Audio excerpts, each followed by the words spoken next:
Welcome to our third annual Youth Summit. Thank you guys so much for coming today. Like as promised, this will be the best mix of entertainment and intellectual discovery of its kind. This weekend, you'll laugh, you'll learn, you might even cry if you're the type. You'll hear from conservative legend Dennis Prager. You'll hear from Babylon Bee CEO Seth Dillon, Rob Smith, J.P. Sears, and we even have the real-life Wolf of Wall Street, Jordan Belfort. And of course, tonight, stick around. 8:30, the show starts with Randy Houser, country music star. This will be a really unforgettable weekend, and I honestly can't wait for you to hear from this all-star lineup.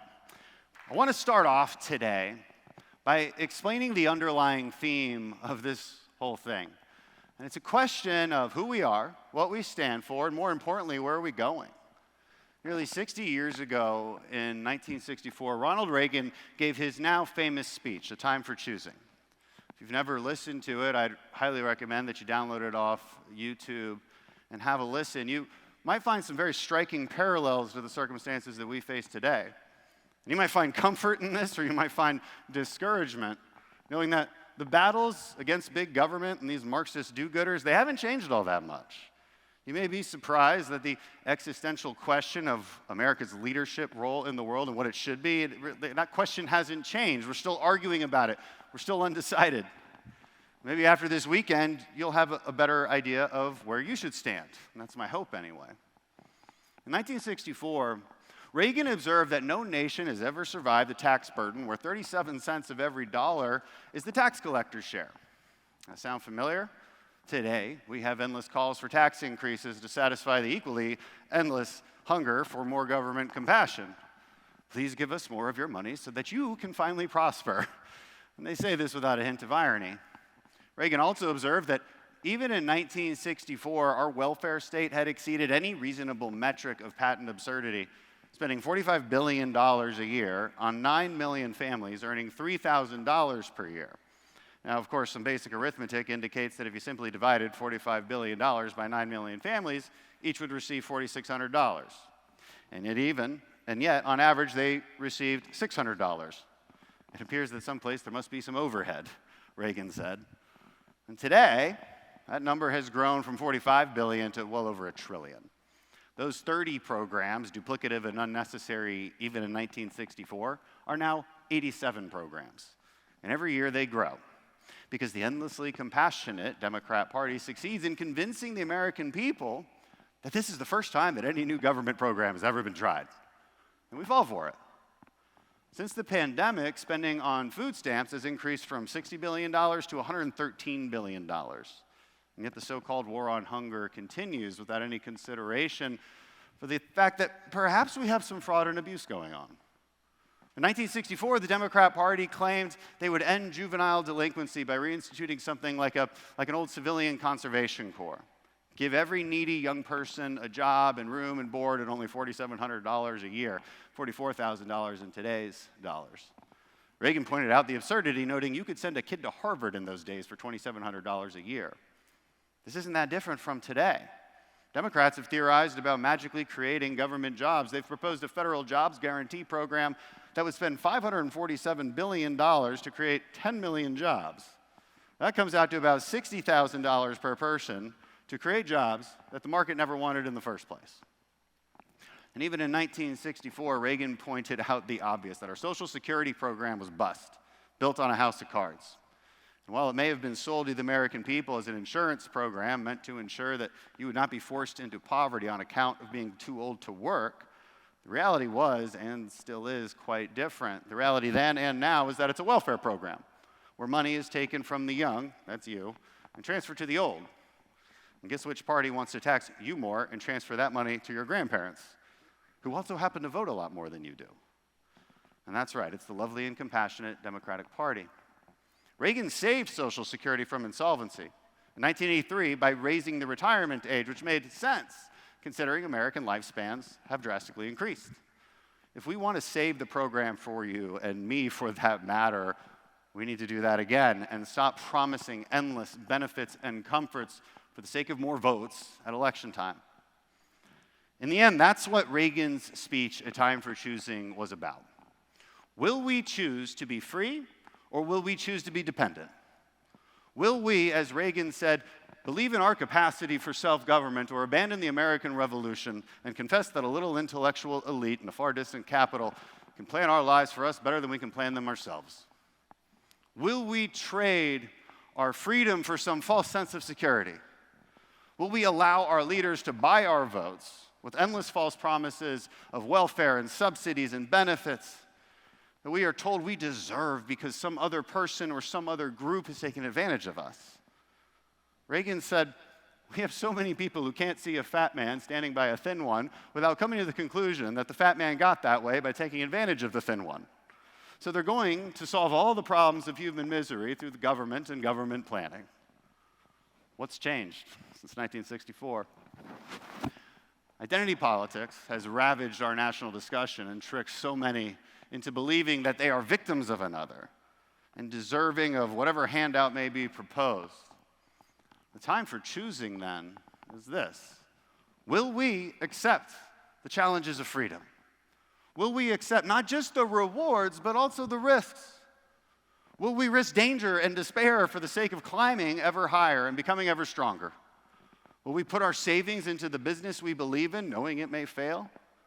Will we work 2 jobs to get that degree in astrophysics so we can get that dream job at SpaceX? Will we move to where the work is, or be content to stay put, hang around, maybe take a welfare check? The American answer to that question has long been, yes, we will. We will take that risk. We will persevere. We will endeavor to be something greater than we were yesterday.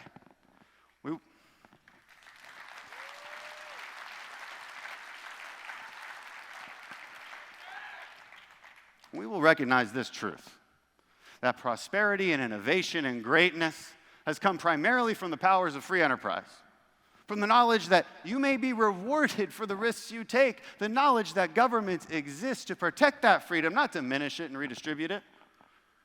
Maybe you're here today because you too believe that the American answer is still, we will. So is it? Let me hear you say it. We will. We will take on the challenge of freedom. We know the cost, and we're willing to pay it if it means preserving this great American experiment. Now, let me tell you, as conservatives, we have our own time for choosing. It's 2022. We have to choose how we will fight for this great vision that Reagan articulated so well nearly 60 years ago. It's no secret that the right is divided. And even as the right is more united than ever from a policy and ideological standpoint, the divisions have never been more toxic. I see it among young people especially. We're segregating ourselves into different groups, populist, nationalist, MAGA, mainstream. Not a whole lot of clue as to what ideas even separate any of these groups. These labels, they often function more like grade school cliques than serious political divisions. That's something we need to fix, and pretty quick. These divisions are manufactured. They're not real. They're manufactured by opportunists online and on TV and on social media. They can't string a sentence together about serious public policy, but they're very quick to label anyone and everyone else a rhino or establishment or whatever. They say they fight for you, but the truth is they only fight for your attention. They fight for your fundraising dollars. They fight for your clicks, your likes, your views, knowing that America has been conditioned to be attentive to only drama like Jerry Springer and Kim Kardashian. It's unhealthy. We have to stop rewarding it. To beat the increasingly radical left, we have to unite, and we have to be electable. I keep hearing that we have to fight fire with our own fire. Fight AOC, a bartender with no life experience or skills relevant to the serious work of policymaking, with equally unqualified, unserious candidates with no experience. Well, that's interesting, because last time I checked, you don't actually fight fire with fire. You fight fire with water. You put the fire out. You don't fight AOC with more AOC. You fight her with another Reagan revolution.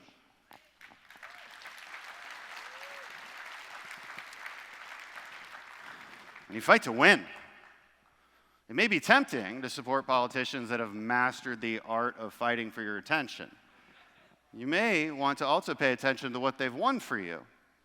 Have they ever bothered to write legislation or learn about the details of a policy that matters to you? Or do they just rattle on about lightning rod issues, picking the scabs of conservative grievances and get you riled up so you'll believe they're fighting for you? Look, I believe in entertainment, folks. I mean, look at this show. Don't get me wrong. But if I am not using that entertainment to lead you down a productive and principled path, then it's all for naught. Last year we had Michael Knowles here, and we talked about the phrase, he's awesome.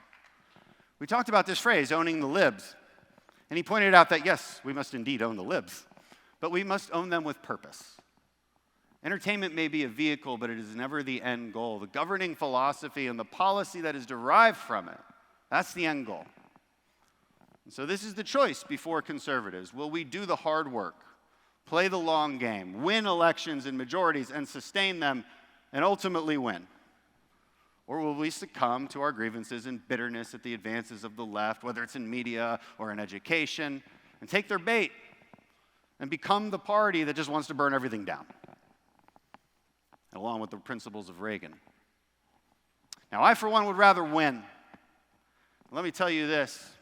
We may win one election off the failures of the other side, but we will win the next 10 with inspiration.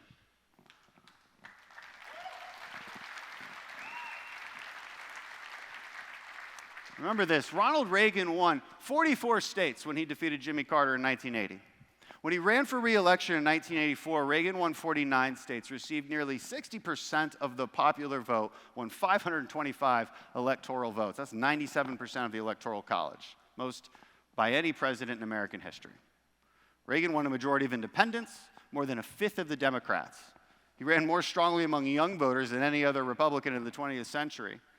And Republicans held the White House for 12 years because of what he started.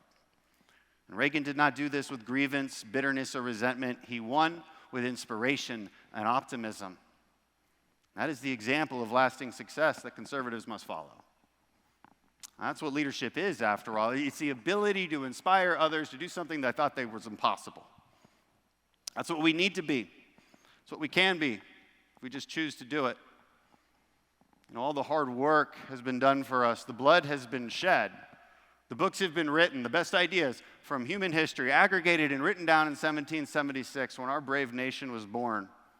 This great and novel experiment, we entrusted our citizens with the right of self-governance.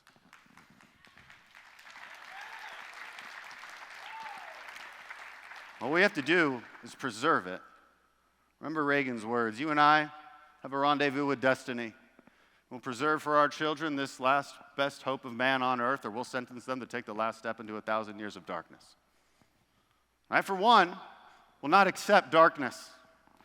Will not accept that our country is destined for decline and division and despair.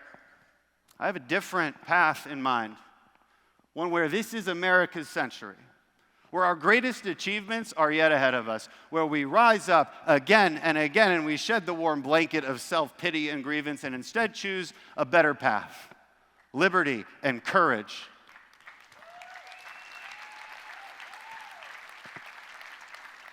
I see a future where we pick our head up and we put our shoulders back and we look fear right in the eye and declare we will not back down, we will never get up, but we will persevere.